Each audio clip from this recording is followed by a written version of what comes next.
Look, conservatives have ignored this issue for far, far too long. And here I'm not banging my usual drum about conservatives ignoring education, although that's part of it.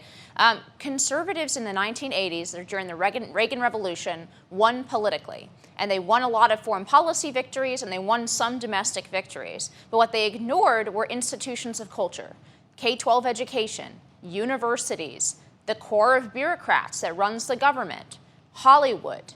Right?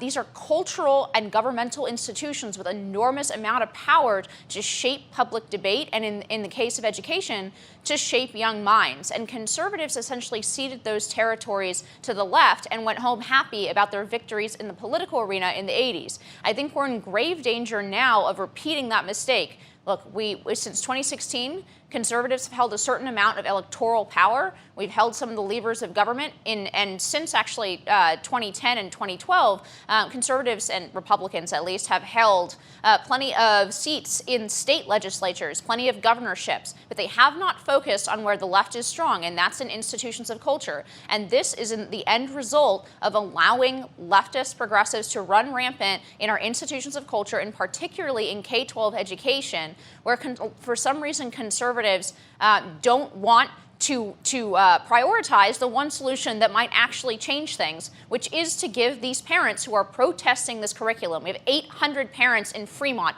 Fremont is in the Bay Area. I promise you, it is no bastion of conservatism. You have 800 parents signing a petition to prevent their district from using this framework. Their district is going to use that framework anyway. The only way to change things is to empower those parents with school choice, to allow them control over the dollars that all of us, the public, invest in public education, because there's no such thing as a values-neutral education. And when conservatives got out of education, the progressive left got in, and this is the end result. Right. And it really, truly is shocking to think that state governments, the state government of California has so much power over the public schools, which we, the citizens of California, fund. It's our money that funds this, that they have so much power that the parents of the children being educated have absolutely no voice in the type of education that their children are receiving.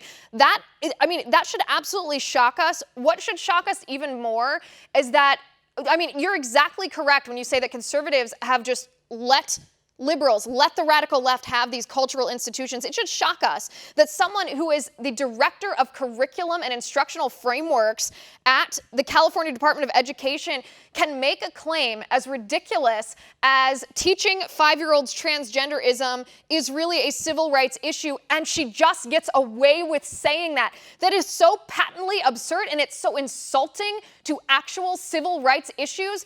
And yet nobody, aside from me perhaps, and a couple of other people on the conservative side of the aisle, even dare to challenge her.